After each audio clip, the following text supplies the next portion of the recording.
Cha Igbo kwenu. Cha Igbo kwezwenu. Omuaka nakpo Chief Gaius Chibueze, aka Bitcoin Chief, aka Akoma Edozi Obodo.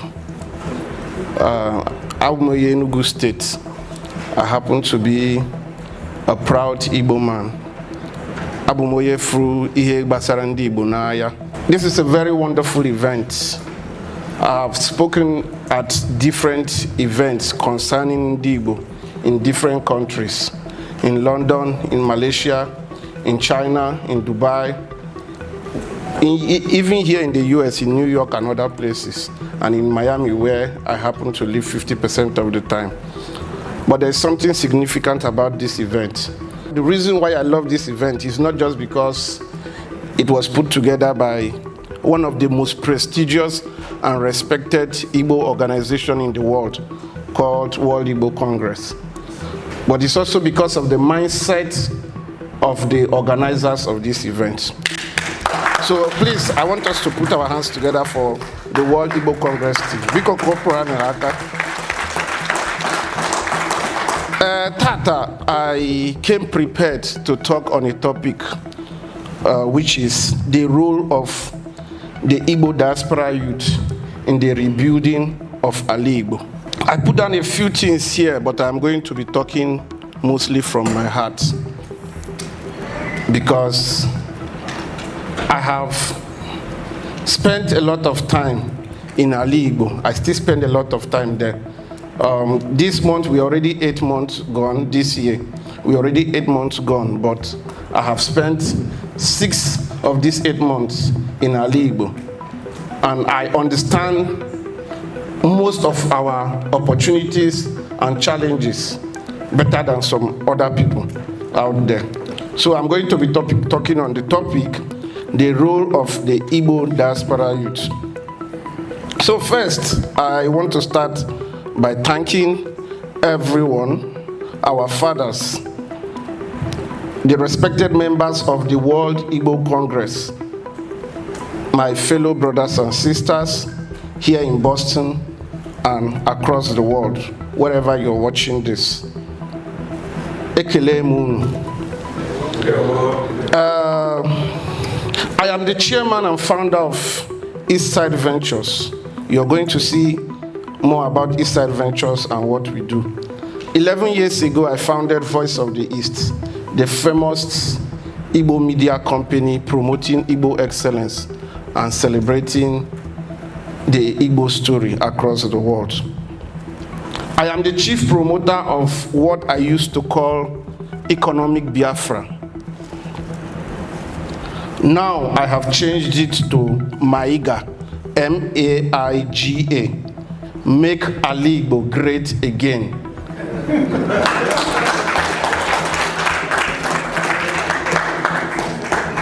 But when we say make Ali Igbo great again, many people ask, was Ali Igbo ever great? I get this question every time.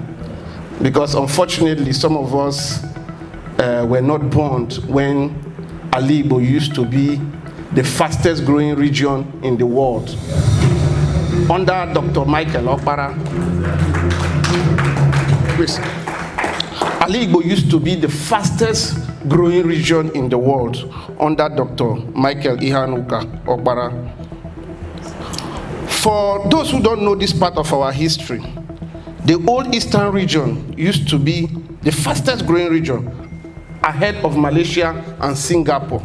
Most people will not believe that story, but I'm sure some of our fathers here witnessed that period. Malaysia, that most of us know today as one of the top 3 exporters of agro palm oil and its other products, they came down to Ali Igbo to learn more about palm oil from the M.I. Okpara administration and Ndi Igbo. They came to learn the magic M.I. Okpara was doing with agro palm and agriculture. This is how great we used to be. And this is why I started the movement called MAIGA, make Ali Igbo great again.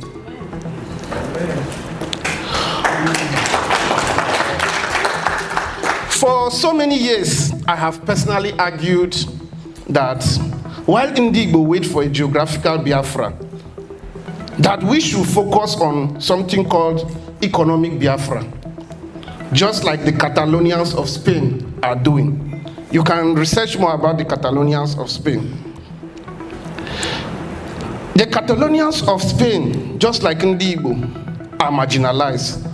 They have been marginalized for centuries by the country of Spain, just like Igbo are marginalized in Nigeria. But this ethnic group, they did something smarter, which Igbo haven't done.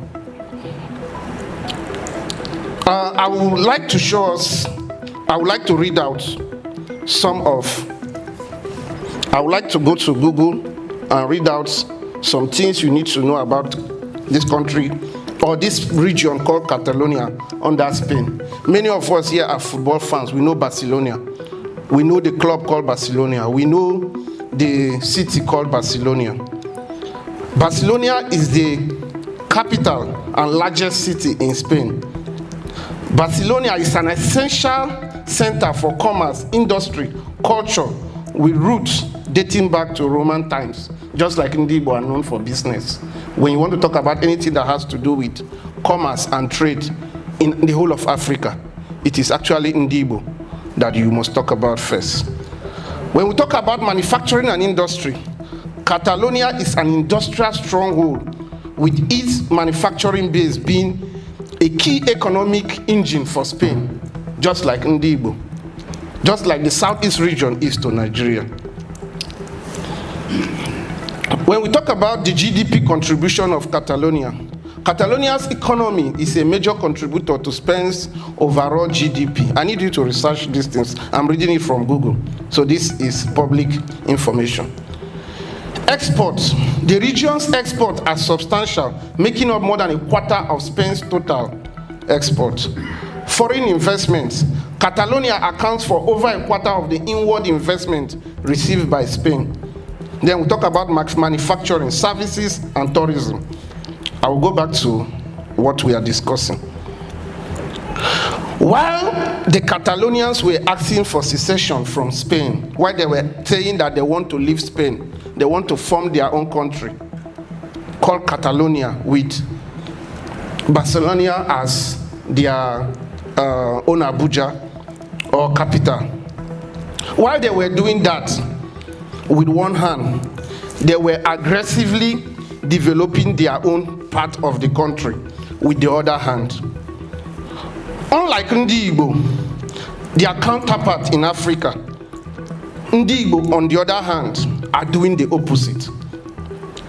It is shameful that 80% of Igbo investments are outside the southeast, while our people are crying every day. Every Eke market day, our people are crying. They want their own country. This is like the proverbial case of a tenant waiting for his rent to expire so he can move out of his landlord's house. Then this same tenant at the same time is busy building all his precious investments on the landlord's land. Do you think such a tenant will ever leave his landlord's house? Let's be honest. Think about it. This person is a tenant. He's on a rented land. He's saying, one day I'm going to move from this your house. He's telling the landlord, I am going to move out. I will show you that I can stay on my own. But this landlord, this tenant is constructing a 5-story building behind the landlord's rented land. This is the story of Igbo. The majority of you seated here today, our fathers and the members of World Igbo Congress, majority of you are sympathizers of the Biafran journey out of Nigeria. But today, I have come to burst your bubble. The bubble I want to burst for you is that this may never happen. sorry, we may never see Biafra. And I will tell you why. The last reason is in what I want to tell you now, why we might never see Biafra, is Nigeria. I mean the last. There are 10 reasons, but the last reason is Nigeria. And you will come to know why. Even though we might see Biafra, but it might not be in, I'm talking about my own lifetime, I'm 37 years old. It might not be in my own lifetime, and it might not be in the lifetime of my 2 sons, Ikemba and Ohamadike. And the reason is not far-fetched.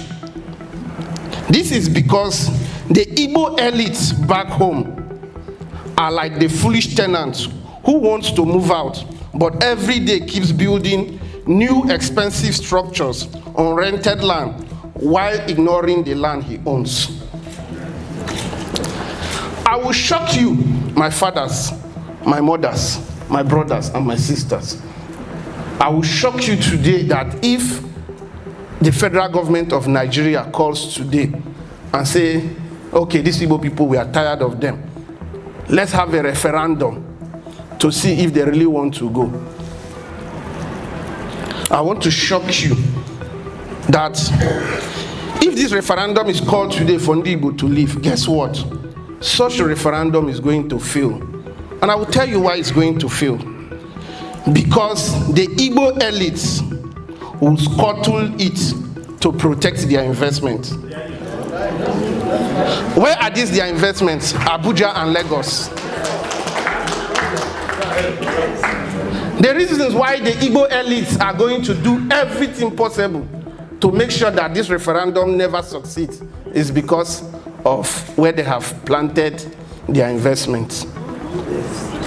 Did you notice something? Whenever there is something affecting the Igbo, as important as the aftermath of the 2023 elections, where our people were being flogged, chased, you will never see most of these Igbo elites put their mouth, even come out with public statement and say, why are you doing this to my people? You see us show all the Ngabasi online, show our wealth and everything, but when something concerns our people, those same people that are like people we look up to, they will never come out and say anything. The reason is because of this same reason I have given you why even a referendum right now is going to fail. If Nigeria calls for a referendum today, the Igbo elites will come inside us and work against it. The reason why they work against it is because you already know. So, the majority of us, when I speak to Igbo anywhere I go to, our people listen, especially those of you in the diaspora. But majority of us seated here today are all enablers of this same mistake our people have made. Majority of you here that God has blessed with resources are the same people pumping your hard-earned money into Abuja and Lagos real estate, making it almost impossible for the average Nigerian to afford a house now in Abuja. The Igbo diaspora, I will shock you with something I'm going to tell you. A few weeks ago, one of our brothers, who is one of the biggest real estate developers in Lagos, he was in London, he was in Houston. He's doing a global investment tour. To shock you,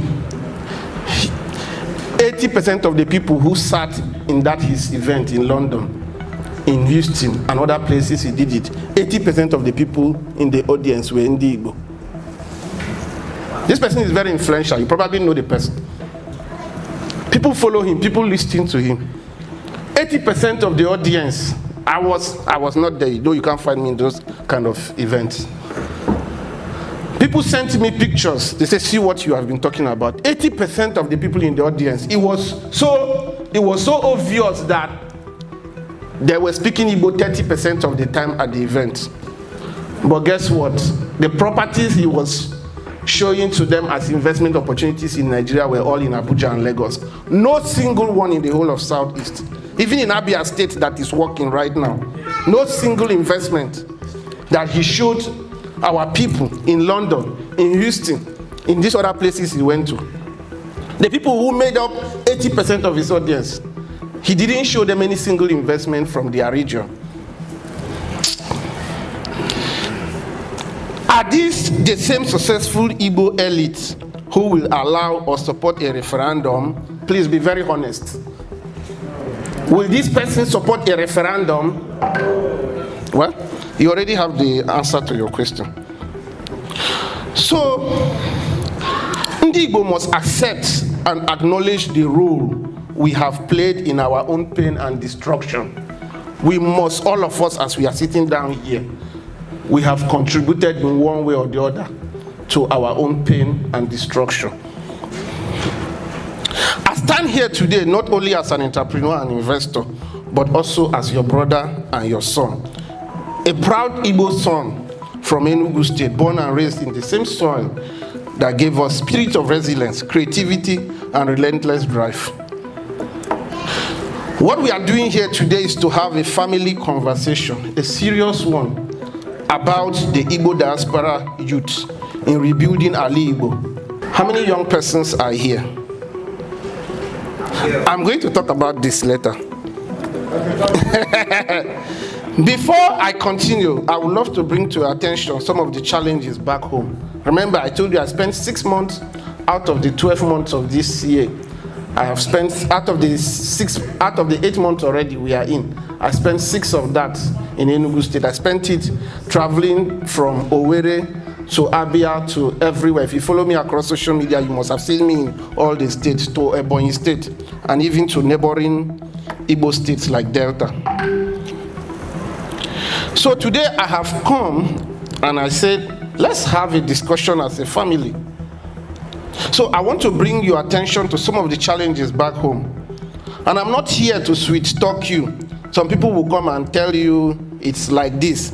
It's looking like black and white, but it's not too white. I am here to tell you the real truth and nothing but the truth. And I want to tell you in the language that you understand. Nsobudi.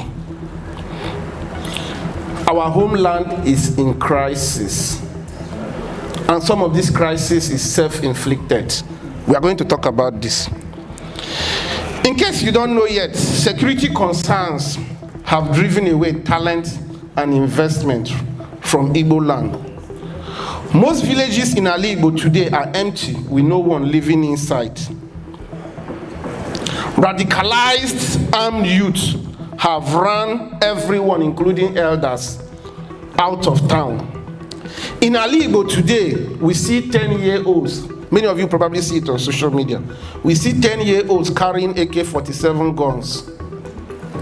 These 10-year-olds have succeeded in chasing out the elders and women out of their ancestral home. But guess what? Guess what? And this is, yes, many of you will not be happy.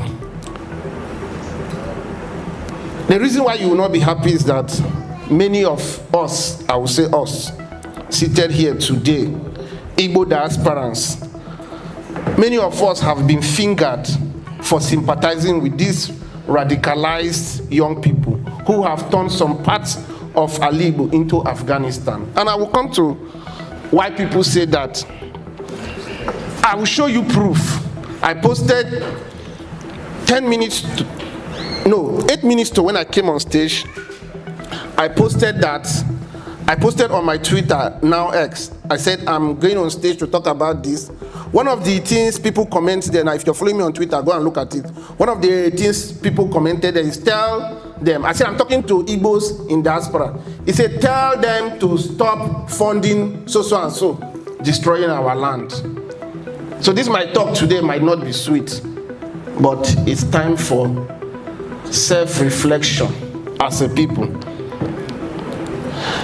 People have fingered the Igbo diaspora for sympathizing with these radicalized young people who have turned some parts of Ali Igbo into Afghanistan. If you have ever sent money home to support any secessionist group, I want to inform you that sadly, the blood of our people, many of whom have been killed by these radicalized, homegrown terrorists, is on your head too, sadly. Stop sending money to anyone who promises they will give you Biafra. These people are leveraging your pain for their personal gains. The Igbo diaspora have been fingered consistently by spectators as part of the sponsors of what has befallen Ala Igbo. So I want to tell you, wake up and smell the coffee. Wake up and smell the coffee in the Igbo. For years, external forces tried to destroy us, but they couldn't. But now they have succeeded in using some of us to destroy ourselves.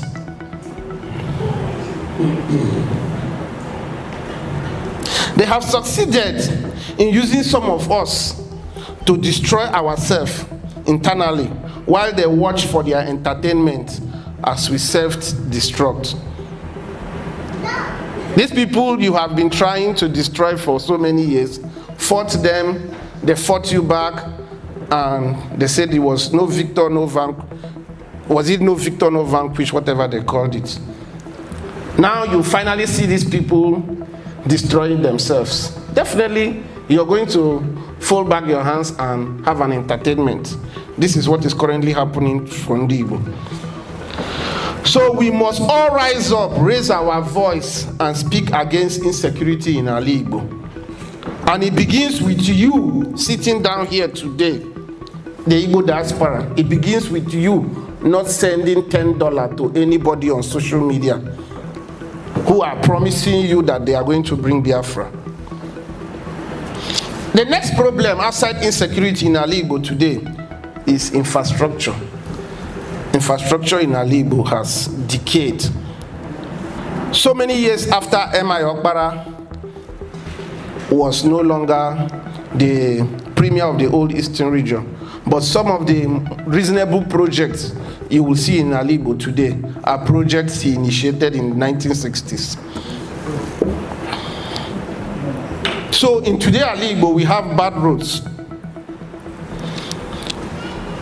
In today Ala Igbo, we have inconsistent power and many other infrastructural decays, which is setting our people up for failure. And I'm talking to you as someone who has all his businesses in the southeast.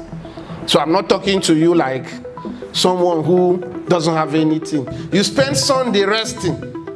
You are also spending Monday again too resting. This is the situation in our father's land today. So I'm sure, I don't want to come and tell you things you already know, but I'm sure you already know how much they said the Southeast has lost in the last 8 years. If we continue with the way we are going, economically, economics has only been our only strength. Politically, because Nigeria is a triplet country, West, North, and East. So our other two brothers have discovered that they can now go as far as they want to go without us, which is a problem, and I'm going to talk about that later. But the worst one now is that the only place where we had comparative advantage, the only thing that we could say, okay, this is our own, we are currently setting ourselves up to lose that singular thing. And I'm going to show you all. I'll show you everything with numbers. So, too many of our brightest minds today, the only thing they have to do when they graduate from the Southeast is to seek survival in Lagos or Abuja or abroad. And if this continues, just the way you saw in the 2023 election, the conversation right now on social media is that these people are invading us. They are invading the Southwest. That's why you see that in today's Lagos, somebody like the president couldn't even win in his own Lagos. So If we continue where every young person that graduates in Igbo will feel that he has to leave to Abuja or Lagos to make it, that's a time bomb waiting to explode. As we all know, Nigeria may never heal from the wounds opened in the 2023 elections. And Igbo must wake up to the realization before it's too late. Because at the end of everything happening in Nigeria, Igbo will always be the casualty. We are always the victims at the end of the day. So, in Igbo today, there is no government support for true entrepreneurship. It's either missing or it's politicized. I am 37 years old. I counted $1.8 million invested in the region. But you might be shocked that the governor of my state would prefer to host social media influencers who dance on TikTok than to host me who is bringing money to invest if I don't kiss his ass. This is the problem in Igbo today. But as in Igbo, we know that these challenges are going to be there. I have talked about the insecurity, lack of government support, and everything. Our political class in Igbo, sad to say, exception a few of them, we have the worst set since 1999. I blame all of them from 1999 to today, but it's like we have the worst set now. And I will tell you why these are the worst set. One of the reasons is because many of them, it's either their hands are tied by their personal ambition or by the enemies of Igbo. So they cannot really do anything. You see them like what we call Abanaya, just sit down, look. You hear that your people are being flogged in Lagos or anywhere. A state governor will put a phone call across to the other governor. Okay, my brother, what is happening now? I'm hearing the story on the internet. What is happening with a serious government will put out a statement and say, yes, my people, what is, you understand? But you can't see that from any Southeast governor today. So many of them are actually your friends as you're seated here, because they always come here when they need you to support them. I see some of them come here, especially in Houston. They come there and they gather and you guys discuss with them. So please tell them the truth. Advise them to work for their people, because everything I have told you here is our reality back home. It's not looking bright. It's not looking promising. Igbo is currently going through so much. But all hope is not lost. As in Igbo, we know that challenges are not the end. They are the raw material of opportunity. The generation of Igbo that came out of the Igbo genocide, which many call the civil war today, they did it. And it is time again for the Igbo diaspora to rise up to the occasion. The Igbo diaspora is the only hope that our people have right now. Those of you that are sitting down here, I don't care your age. You are the only hope our people have. And I will tell you why you are the only hope. It is two reasons why you are the only hope. Number one reason is because you are in a working economy. And number two reason is because you have experienced a working economy and how it works. The average Nigerian in Nigeria, even if that person is 80 years old, has never seen a working Nigeria. When I started building my house in the village in 2022, I called my engineer. I said, you know where I live in Miami, right? Paramount, Miami. He said, yes. I said, I want that Miami standard. And he finished building the Miami standard. When I went to Enugu, I saw some of the Miami standard and I wanted to cry. And then my fiancé Ugoma called me and said, you asked him to build Miami Standard. Has he ever been to Miami? The person you are saying should build you Miami Standard, has he ever been to Miami? He has never been to Miami. So the reason why I'm saying that those of us in the diaspora are the last hope of Ndi Igbo is because the average Nigerian in Nigeria, even if that person is 80 years old, that person has never seen a working Nigeria. He has never seen a working system. But those of you who are opportune, those of us who are opportune to live in America, we have seen how systems work. They talked about registering the Federal Credit Union for Ndi Igbo. This whole Federal Credit Union is going to be registered and everything is going to be done to the last day without any need to have a secret meeting with anyone. We will not need to go see one Alhaji and have dinner or breakfast with the person at Transcorp and then wait till the person palm hand just to approve. If we do all the right thing, we will end up with a Federal Credit Union. This is a working system. God brought you here for a reason. So, why does rebuilding Ali Igbo matters? I have said here that there is problem back home. Ali Igbo is no longer the Ali Igbo you know. Some of you today, if you go to that Ali Igbo that you used to know, you're going to just drop your Ghana must go somewhere and start crying and say, is this Ali Igbo? Igbo people used to have this sacredness for blood. The Igbo man will never kill. If you read Things Fall Apart by Chinua Achebe, you see everything there by yourself.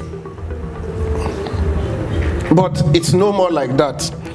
So the reason why rebuilding Ali Igbo matters is that if we do nothing, Ali Igbo risks being sidelined in Nigeria's economic future and history. Like I said, the other two major ethnic groups in Nigeria have discovered they can always form political alliances without the Southeast and still achieve their aims. And this is dangerous.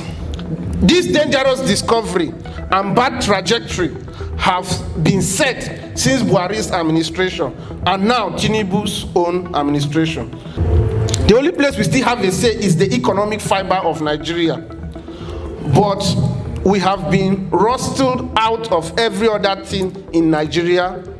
As a region, we no longer have so much comparative advantage again. This is why I have been begging our people anywhere I go to. I say stop taking the small area of strength we have left to empower other regions. Bring your investment back home to Ali Igbo. Let's build our region and become the production hub of Nigeria.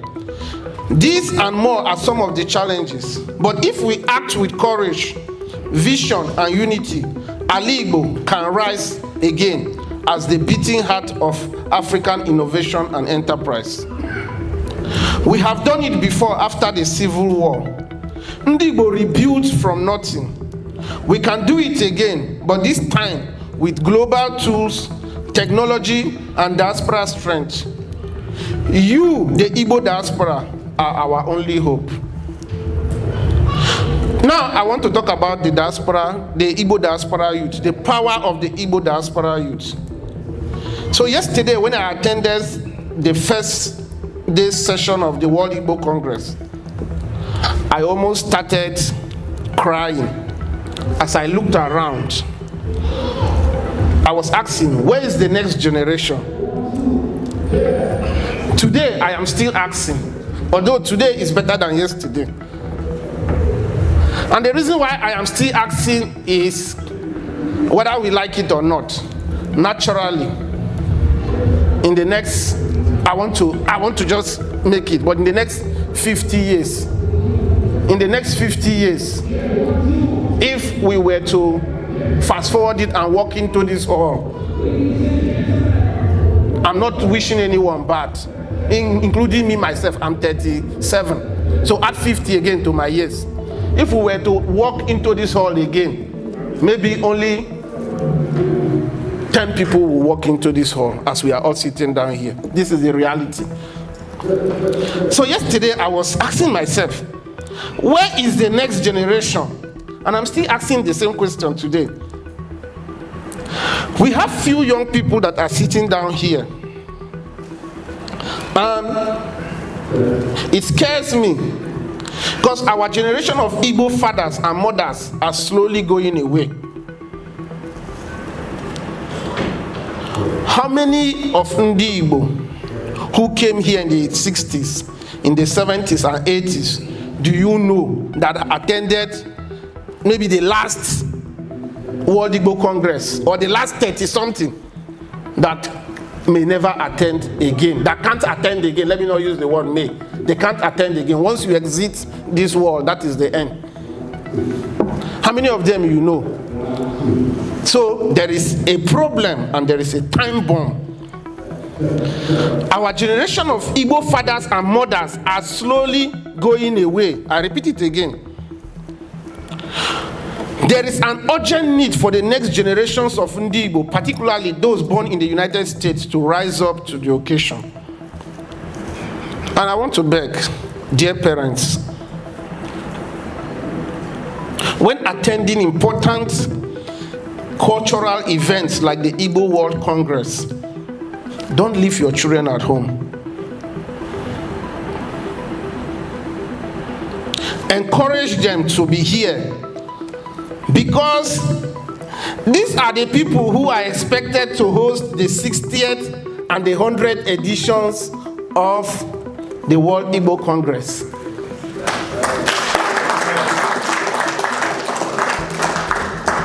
They might invite me here for the, let me say, they might invite me here. I don't know how long God keeps me again. They might invite me here, and that time I'm coming and I'm reminding them how Chief used to sit down here, how our royal fathers, and I'm telling them all these are stories that many of you today can tell about people that you came to the United States with in the 1960s, in the 1970s. So the reason why I'm saying when you're coming for events like this, encourage your children to come is so that they see. Sometimes I get scared. The reason I get scared is because how will the, let's say, 90-something edition of this World Igbo Congress look like? Who will pray over the kola nut? In what language? In what language? I get scared sometimes when I think these things, and I ask myself. So, you people that are sitting down here today are you are a very important generation. Many of you sitting down here today saw the Nigerian Biafran War. You witnessed it. You are telling the stories. Time is coming when we will not have any single person again that witnessed the Nigerian Biafran War. It will all be reading it in books. So I am challenging every Igbo youth. I'm going to post this video on YouTube. If you are an Igbo youth born in the United States, this is a big challenge to you. I am challenging you to get involved. Get involved, because World Igbo Congress is going to reach the 100th edition. And there is expectation on the next generation that are going to host it. So if we don't start learning now, what are we going to do? Who is going to say, okay, let's make it happen? Who is going to run around? So this is the best time to learn. The truth is, if you leave your own children at home, our father this way leave his own children at home, everybody is leaving his own children at home. At the end of the day, if God could open our eyes when we are whatever it is that we are after we die, we will look down and we will be carrying our hand on our head. Because the dots were not connected. The dots were not connected. So important cultural events like this, invite your children. Make arrangement for them to attend, especially your sons. Make arrangement for them to attend, even if they are just sitting down here and looking. People sometimes learn from looking. From just being in that environment, they learn. So, I want to talk about the size of the diaspora youth, because this video is for the Igbo diaspora youth. Today, we have over 10 million Igbos abroad, in Malaysia, in Germany, Congo, and all over of these places. We send back billions in remittance every year, but sadly, all we send home is mostly for consumption. Igbos send back so much money every year, but majority of the money we are sending is to help people to feed, to do this, to carry out consumption-related activities. We have failed to bring home wealth and development like the Chinese and the Indian diaspora. Most Igbo diaspora sitting here today have done nothing but build mansions in villages you rarely sleep in. Almost all of us here have mansions that are locked right now, somewhere in the southeast. This is something that we are very, very good at doing. So the Igbo diasporans, we have done nothing but build mansions that we rarely sleep in. So this is why when Chief Festus Okere called me, he's the president of the World Igbo Congress, when he invited me over for this event as a guest speaker, I was about to turn it down because I thought this is another Igbo diaspora talk and never do event. Talk. We've had different conferences. We've had different conferences where Ndi will come and sit and talk. Many of you are even tired of it. But something happened. Because I'm tired of such events. Like in the UK, they invited me for one. In New York, they are inviting me for another. Even in Malaysia and some other of these places. But I said to myself, when Chief mentioned that there is going to be the launch of the Igbo Credit Union, I instantly became interested again. Because I said to myself, maybe our people are ready to get it right this time. We are the only diaspora that hasn't made any efforts to make our homeland look like the places we have been privileged to live in. The Igbo diaspora, the African diaspora, are the only diaspora that has not really succeeded in bringing back the changes that they have seen. The Chinese, in the 1960s, 70s, and the rest, the Chinese looked to America like, oh, which kind of country is this? They come to New York and they see all those skyscrapers. Oh God, when? Today, Americans go to China for sightseeing. That's the power of a diaspora. And this happened in less than 50 years. The same time our people started coming here. But we've not seen this transformation anywhere in our place. So I said I wouldn't come for this event. But when Chief Okere told me that there's going to be a launch of Igbo Credit Union, I said, okay, I'm going to come. Because I believe this credit union will change things for the Igbo, especially those of us in America. And it will also inspire Igbos in other places like London, Malaysia, Germany, and the rest to join hands for a progressive Ali Igbo.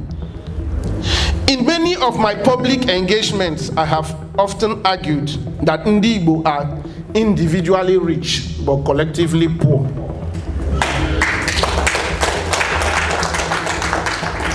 And this being individually rich and collectively poor is the reason for our stagnation. Successful Igbo man, successful Igbo woman, successful Igbo man, but no successful Igbo people. No successful Igbo nation. We are individually rich, collectively poor. So, with the launch of this credit union, I believe that the World Igbo Congress may be positioning itself to change this shameful part of us. And I challenge every one of us here to work hand in hand with the World Igbo Congress to make this launch a success. Makananka bunkai. To every young Igbo person hearing this in the diaspora, unlike our parents who mainly sent money home for family upkeep and consumption, we have something more to offer. We have skills in tech, finance, medicine, arts, and businesses. There is rarely any hospital you're going to go to in this America that there is no one Igbo doctor. There's no big tech company or something that you're going to look from head to toe. There's no one successful Igbo person there. So we have the global exposure and networks. We have capital. This money we are sending home for consumption is actually capital. We might not have billions individually, but collectively we have enough to transform our Igbo. So the diaspora youth, I am expecting you to support the Federal Credit Union that World Igbo Congress is trying to set up. Because they are planting this for our own good. Most of the people in the World Igbo Congress organization are already old. There's not so much that they can benefit again from this credit union. But guess the people that will, when one of the speakers was talking, okay, I think it was the president talking, and he said something that your daughters or your sons will be able to have jobs.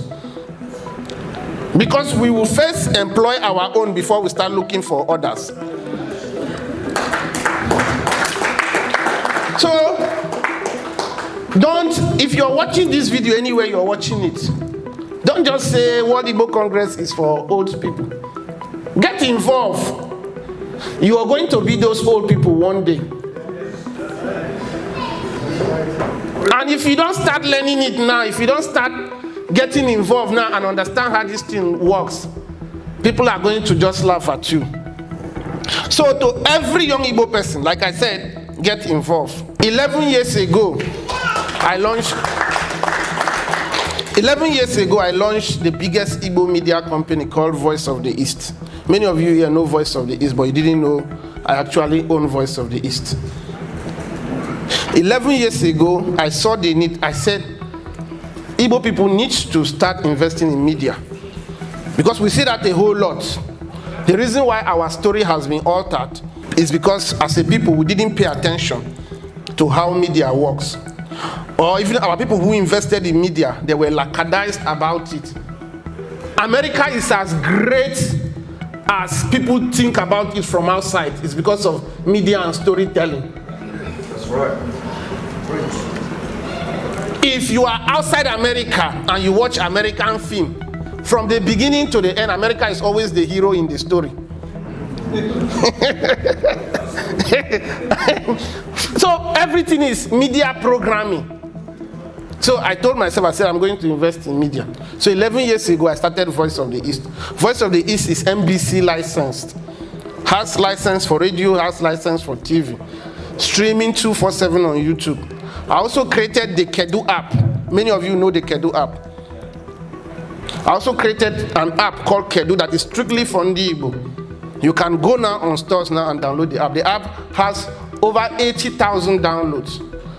Every month, at least 10,000 Igbo people only log into that app to use the app and do a whole lot of things. Lastly, one of my most ambitious projects, because I'm a tech investor, blockchain, Bitcoin changed my life, and I said, okay, I'm going to create something called Tech City Africa, which is going to be the Silicon Valley of Africa. I want to build an estate where only tech people live and work in that estate. So I started a very ambitious project, which is going to be my lifetime legacy project. I don't know how many years I have left to live. But that project is the one that I want, as I'm exiting this world, if I have delivered it, then I will tell myself, I have tried. I lived a fulfilled life. I achieved the core purpose. So I started that project called Tech City Africa. My vision is to, because the reason I started that project is because Most of the young tech people in the Southeast, they are talented, but the environment, imagine somebody is doing remote job, the person has to depend on NEPA or have to go buy small generator. So I said, I'm going to build an estate where we use solar to power this estate, smart estate. There is 24 hours light. Give young people, put incubation hubs inside there. Young people will live there and they will work there. And that is my legacy project. I'm not here to raise money for the project. By God's grace, I'm going to get VCs and other investors involved in the project. So last year, I said, okay, one of the things about me is I hate explaining my ideas to people. So let me start so that you meet me on the way. Okay, you're already doing it. Yes, this is what I have done. Last year, I bought the land, 24 hectares of land. I didn't just buy the land alone, I fenced the whole land. I put the sandboard there. I paid a company over $30,000. I say, work on the 3D of the city for me. They did everything all. So I have that now. I have the land fenced. Now, I have reached out to the state government to get the CFO of the land. When I get it, I'll go to California and I'll talk to Silicon Valley investors. This is my vision. This is what I am trying to do. As God will have it, if I talk to 1,000 people, one day I'll meet one person that will say, this team, let's go see. So, all these things I'm telling you I'm doing in Igbo land, you may ask, where do you have all the money to do this? Well, I'm sure in America, yeah, almost everyone heard about Bitcoin. Before now, I always don't like mentioning something about Bitcoin until Donald Trump came and gave it legitimacy. Since you know Donald Trump, until he became president, he was worth around $2 billion. From when he became president to today, that his company launched his own Trump business in crypto, he has added $6 billion extra on his net worth from when he became president. Donald Trump is the reason why Bitcoin went from, I think, $50,000 or $40,000 to where it's over $100,000. So if you go on your phone now and type first African to buy Bitcoin, it is your brother's picture that you're going to be seeing. So we have an industry where we now have something called first mover advantage. So I happened to buy my first Bitcoin in 2011 when it was just $35. So it's through that business that God has been blessing me, and I've been doing most of the things I've been doing. And with the way my business is, I can comfortably live in Miami where I live. Google Paramount Miami, I can comfortably live there and cross my leg, taking care of my two sons, Ikemba and Ohamadike, and just live comfortably and never care about whatever is happening in Nigeria or Igbo. But I am saying, God bless me for a reason. It is for the sake of my people. So I am going to invest back there. Last year, my company, there is a startup in the Southeast called Mame Food. They produce spice. My company invested $100,000 in them. Now, the reason why I did that is because I want to tell these young entrepreneurs that are building in the Southeast, I want to show them that I believe in them. This opportunity nobody gave me when I was coming up. Like, I have my own idea and say, oh, see, this is my idea. Nobody puts money. I say, I want to give it to other people. This year, I'm still planning to invest more. So, I do all this investment to show our people that it is possible. So lastly, the question you might ask is, how can the diaspora help make Igbo great again? So I will break down 5 key roles the diaspora play. And once I do that, I'll leave. Number 1 is capital investment. The Igbo diaspora must redirect our money from just buying houses in Lagos or Abuja to industries in the Southeast.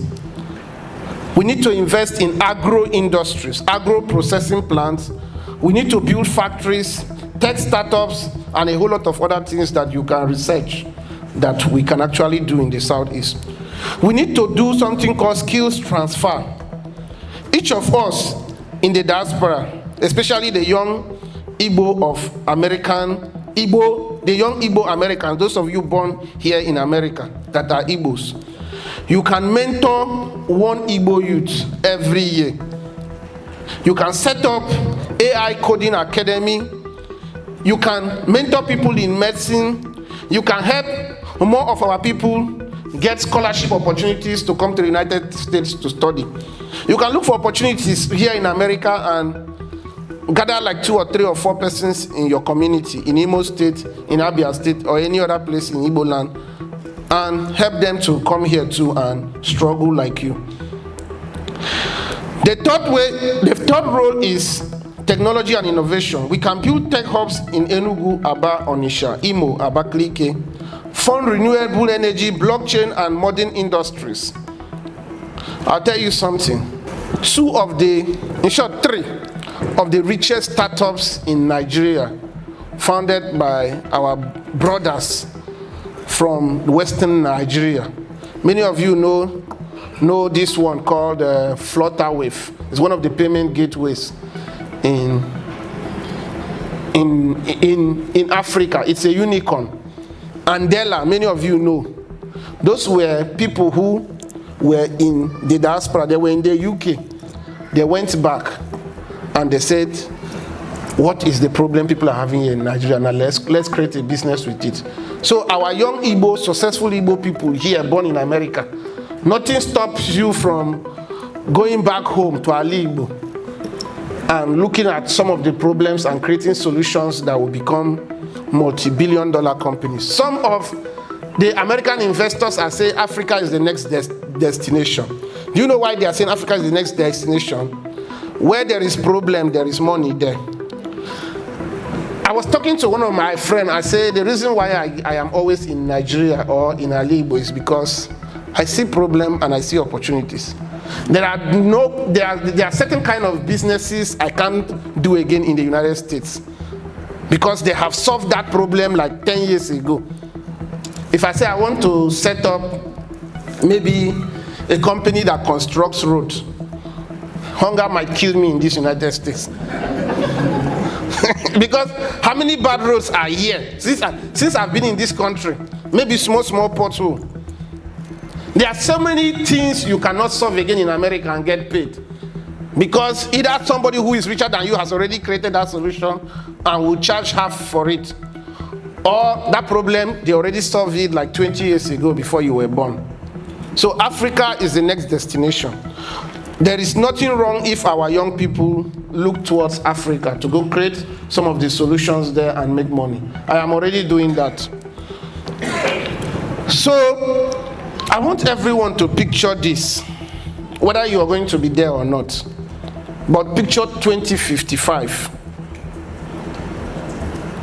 If you can close your eyes, picture this, 2055, that is 30 years from now.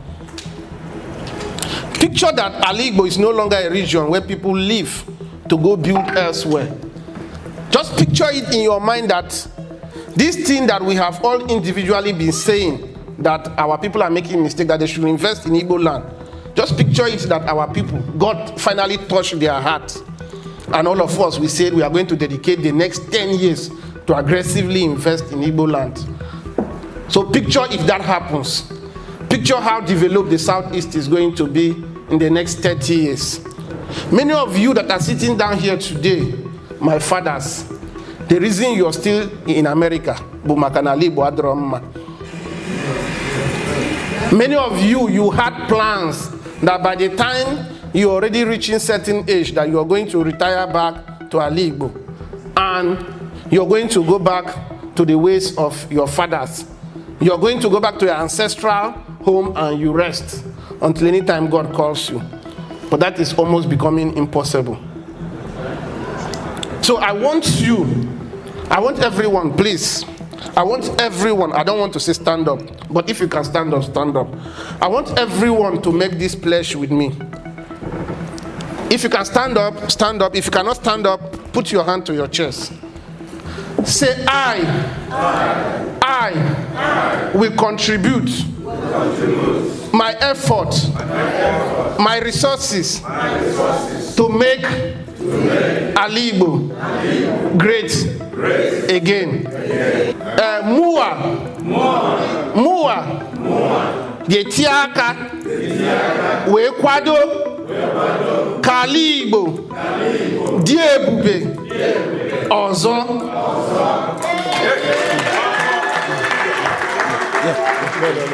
No, we need to check your hand, my brother. This is wonderful. This is so powerful.